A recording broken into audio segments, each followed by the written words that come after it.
എല്ലാവർക്കും സുഖമല്ലേ? എന്തുണ്ടെന്ന് വിശേഷം? ഇന്ന് ഞാൻ ഒരു കുക്കിംഗ് വീഡിയോ ചെയ്യാമെന്ന് വെച്ചിട്ടാണ്. 2-3 ദിവസം മുന്നേ ഞാനൊരു നേന്ത്രപ്പഴം 3 നേന്ത്രപ്പഴമായിരുന്നു. ഇന്ന് നോക്കുമ്പോൾ അതാകെ കളറൊക്കെ ആകെ ഇതായിരിക്കണം. പക്ഷേ ഉള്ളിലധികം പഴുത്ത് ചെന്നിട്ടൊന്നുമില്ല കേട്ടോ. അത് കണ്ടപ്പോൾ എൻ്റെ മോന് കൊടുത്തപ്പോൾ ഒരു വേണ്ട. അപ്പം ഞാൻ വിചാരിച്ചു പഴംപൊരി ഉണ്ടാക്കണം. അങ്ങനെ ഞാൻ എൻ്റെ മോനും കൂടി പഴംപൊരി ഉണ്ടാക്കാൻ പോയി. പക്ഷേ ഞാനിത് ഇപ്പോൾ വീഡിയോ എക്സ്പ്ലെയിൻ ചെയ്യുന്നത് വെച്ചിട്ടുണ്ടെങ്കിൽ ഞാൻ പഴംപൊരി ഉണ്ടാക്കിയ വീഡിയോ വെറും ഷോർട്ട് വീഡിയോ ആയതുകൊണ്ട് എനിക്ക് അത്ര ഒരുപാട് സംസാരിക്കാൻ അതിൽ പറ്റില്ല. അതുകൊണ്ടാണ് ഞാനിപ്പോൾ ചെയ്യുന്നത്. ഇപ്പോൾ പറയുന്നത് കേട്ടോ എങ്ങനെയാണ് നമ്മളത് കുക്കിംഗ് ചെയ്യേണ്ടതെന്നുള്ളത്. സാധാരണ എല്ലാവർക്കും അറിയാം. പക്ഷേ ഞാൻ ഇന്ന് എൻ്റെ സാധാരണ ഉപയോഗിക്കുന്നത് നമ്മൾ പ്ലെയിൻ ഫ്ലവറാണ്. പക്ഷെ ഇന്ന് എൻ്റെ കയ്യിൽ പ്ലെയിൻ ഫ്ലവർ ഇല്ലാത്ത കാരണം ഞാൻ സെൽഫ് റൈസിങ് ഫ്ലവറാണ് എടുത്തത്. പക്ഷേ ഞാനത് റെക്കമെൻഡ് ചെയ്യില്ല, വേറെ ഒന്നും കൊണ്ടല്ല. സെൽഫ് റൈസിങ് ഫ്ലവർ നമ്മൾ ഉപയോഗിക്കുകയാണെങ്കിൽ ഓയിൽ വളരെ അബ്സോർവ് ചെയ്യുന്നതിലേക്ക്. ഇപ്പം നമ്മൾ ഭക്ഷണം അത് പഴംപൊരി കഴിക്കുമ്പോൾ അതിന് ഓയിൽ യൂസ് ചെയ്ത് വരും. അതുപോലെ തന്നെ എന്താ പറയുക, തിന്നുമ്പോൾ ഓയിലിൻ്റെ ആ ഒരു ടേസ്റ്റൊക്കെ വരും. അതുകൊണ്ട് ഞാൻ സെൽഫ് റൈസിങ് ഫ്ലവർ റെക്കമെൻഡ് ചെയ്യില്ല കേട്ടോ. അപ്പം നമ്മൾ സാധാരണ ഉണ്ടാകുന്നത് പ്ലെയിൻ ഫ്ലവറാണ്. അപ്പോൾ പ്ലെയിൻ ഫ്ലവറിലേക്ക് നമ്മളെന്ന് വെച്ചിട്ടുണ്ടെങ്കിൽ ആവശ്യത്തിന്, അപ്പോൾ അതിൻ്റെ എമൗണ്ട് അനുസരിച്ചിട്ട് ആവശ്യത്തിന് ഒരു ടേബിൾ സ്പൂണോ അല്ലെങ്കിൽ ഒരു സ്പൂണോ ഷുഗറോ അല്ലെങ്കിൽ ജാഗറി നമ്മൾ ശർക്കര എന്തെങ്കിലും ചേർത്ത് കൊടുക്കുക. ഒപ്പം നമ്മൾ ചിലപ്പോൾ ഈസ്റ്റ് ഇടും, അതൊന്ന് പൊടിച്ച് പൊന്തുമ്പോൾ ആ ഒരു സോഫ്റ്റ്നെസ് ഒക്കെ കിട്ടാൻ വേണ്ടിയിട്ട്. ചിലപ്പോൾ നിങ്ങൾക്ക് വേണമെങ്കിൽ അരിപ്പൊടി ചേർക്കും ക്രിസ്പിനെസ് കിട്ടാൻ വേണ്ടി. ചിലപ്പോൾ പുളിച്ച മാവുണ്ടല്ലോ, ദോശമാവ് എന്തെങ്കിലും, അത് ഒരു സ്പൂൺ ഒഴിച്ച് കൊടുത്താൽ അതും അതുപോലെ നല്ല സോഫ്റ്റ്നെസ് കിട്ടാവുന്നതാണ് കേട്ടോ. അതുപോലെ തന്നെ നമ്മൾ കുറച്ച് ലേശം ഒരു നുള്ളു മഞ്ഞൾപ്പൊടി ചേർത്ത് കൊടുക്കുക കളറിന് വേണ്ടിയിട്ട്. Food colour food colour add ചെയ്യാതിരിക്കുക നല്ലത്. പിന്നെ അതുപോലെ തന്നെ നമ്മളെല്ലാം കൂടി ടേസ്റ്റ് ഒന്ന് മെയിൻറ്റെയിൻ ചെയ്യാൻ വേണ്ടി ഒരു നുള്ളു ഉപ്പിട്ട് കൊടുക്കും. അത് കഴിഞ്ഞിട്ട് എല്ലാം കൂടി നമ്മൾ ബാറ്റർ ഉണ്ടാക്കണതാണ് ഞാൻ പറഞ്ഞത് കേട്ടോ.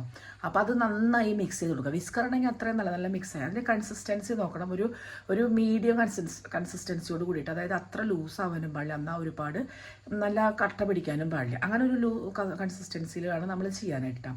വേണമെങ്കിൽ നിങ്ങൾക്ക് ഒത്തിരി കൂടി നമുക്ക് വേണമെങ്കിൽ എക്സ്ട്രാ ടേസ്റ്റ് വേണമെങ്കിൽ ഒരു നുള്ളി ഏലക്കാപ്പൊടി ചേർക്കാൻ നല്ലതാണ് കേട്ടോ. അല്ലെങ്കിൽ എള്ള് ചേർക്കാം, ജീരകം ചേർക്കണവരുണ്ട്. പക്ഷെ ഇതൊന്നും ഞാൻ ഇന്ന് ചേർക്കുന്നില്ല കേട്ടോ. കാരണം വേറെ ഒന്നും കൊണ്ടല്ല, എൻ്റെ മോനത് ഇഷ്ടമല്ല, അവനത് മൊത്തം പറക്കിക്കളയും. പിന്നെ ആ ടേസ്റ്റ് അവന് ഇഷ്ടമല്ല, അതുകൊണ്ട് ഞാൻ അതൊന്നും ചേർക്കണില്ല. പിന്നെ ഈ ബാറ്റർ നമ്മൾ ചെയ്തതിന് ശേഷം നമ്മളൊരു 15 to 20 അല്ലെങ്കിൽ 25 മിനിറ്റ്സ് മിനിമം അത് മാറ്റി വയ്ക്കും കുറച്ച് നേരത്തേക്ക്. മാക്സിമം 2 hours വെച്ച് അത്രയും നല്ലതാണ്. കാരണം അത്രയും കൂടി നല്ല ആ മാവൊക്കെ ഒന്നും ജസ്റ്റ് വീർത്തൊക്കെ വരുമ്പോൾ നല്ല സോഫ്റ്റ്നെസ് കിട്ടും. അപ്പോൾ അതൊക്കെ ഒന്ന് നിങ്ങൾ ട്രൈ ചെയ്യുക. ഞാനിപ്പോൾ ഈ പറഞ്ഞ കാര്യങ്ങൾ നിങ്ങൾ ട്രൈ ചെയ്യുക. പക്ഷേ എൻ്റെ വീഡിയോയിൽ ഇതൊന്നും കാണില്ല കേട്ടോ. അതുകൊണ്ടാണ് ഞാൻ മുന്നേ എക്സ്പ്ലെയിൻ ചെയ്തത്. അപ്പോൾ നമുക്ക് വീഡിയോ കാണാൻ പോയല്ലോ, വാ. അങ്ങനെ നമ്മുടെ ബാറ്റർ തയ്യാറാക്കണം. അതിന് വേണ്ടി ഞാൻ ആവശ്യത്തിന് സെൽഫ് റൈസിങ് ഫ്ലവറാണ് എടുത്തത്, ഞാൻ മുന്നേ പറഞ്ഞു. മൈദ എടുത്ത് നമ്മളതിലേക്ക് ഒരു സ്പൂൺ ഷുഗറും അതുപോലെ ഒരു നുള്ളു ഉപ്പും ഒരു നുള്ളു മഞ്ഞൾപ്പൊടി ഇട്ട് കൊടുത്തു കേട്ടോ. അത് കഴിഞ്ഞ് അതൊക്കെ ഒന്ന് മിക്സ് ആക്കാൻ വേണ്ടി ആവശ്യത്തിന് വെള്ളം ഒഴിച്ച് കൊടുത്ത്. അപ്പം എൻ്റെ മോനാണ് കേട്ടോ അത് ചെയ്യണത്. അപ്പോൾ ആകെ മെസ്സായിട്ടാണ് ചെയ്യണത്. അപ്പോൾ നമ്മൾ അതിനാവശ്യത്തിന് വെള്ളം ഒഴിച്ച് കൊടുത്ത് ഇതേപോലെ കൺസിസ്റ്റൻസി വരുന്ന വിധത്തിൽ നന്നായി ഇളക്കി കൊടുക്കട്ടെ. വിസ്കർ ഉണ്ടെങ്കിൽ അത്രയും നല്ലത്. ഇപ്പോൾ ഇത് സ്പൂൺ കൊണ്ടൊക്കെ ഒന്ന് ഇളക്കി കൊടുത്തത് ആ മിക്സ് ആയത് കണ്ടോ, ഇതേപോലെ മിക്സാണ്. നമ്മൾ അന്ന് ടേസ്റ്റ് നോക്കാം, നമുക്ക് മധുരം അതുപോലെ ഉപ്പ് നുള്ളിടണത് അത് മെയിൻറ്റെയിൻ ചെയ്യാൻ വേണ്ടി എന്ന് പറഞ്ഞു, ടേസ്റ്റ് മെയിൻറ്റെയിൻ ചെയ്യാൻ. അപ്പോൾ അത് നമ്മൾ എല്ലാവരും ലൂസായതിന് ശേഷം നമ്മളൊരു 30 മിനിറ്റിൽ മാറ്റി വെക്കണം കേട്ടോ. പക്ഷേ ഇത് ഞങ്ങൾ മാറ്റി വെച്ചില്ല, കാരണം എൻ്റെ മോനെ ക്ഷമയില്ല, അവൻ അപ്പം തന്നെ ഉണ്ടാക്കണം. അവിടെ ഇത് മാറ്റി വെച്ചില്ല കേട്ടോ. അത് കഴിഞ്ഞ് നമ്മൾ പഴം കളർ കണ്ട, എന്നാലും ഉള്ളു കണ്ട നല്ല അത്യാവശ്യത്തിന് പഴുപ്പൊക്കെ ഉണ്ട്.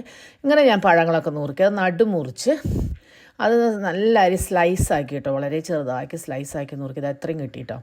എന്നിട്ട് നമ്മളൊരു പാൻ എടുത്ത് അതിലേക്ക് എണ്ണ ആവശ്യത്തിന് ഒഴിച്ച്, ഞങ്ങൾ ഉപയോഗിക്കുന്നത് വെജിറ്റബിൾ ഓയിലാണ് കേട്ടോ. അതിങ്ങനെ ഒഴിച്ച് അതിങ്ങനെ തിളച്ചോ നോക്കാം, ബോയിലായി നോക്കാൻ വേണ്ടി നമ്മളതിലേക്ക് ഒരു നുള്ള് ബാറ്റർ കലക്കി വെച്ചിട്ട് നോക്കിയതാ. അപ്പോൾ ശരിയായിട്ടുണ്ട് കേട്ടോ.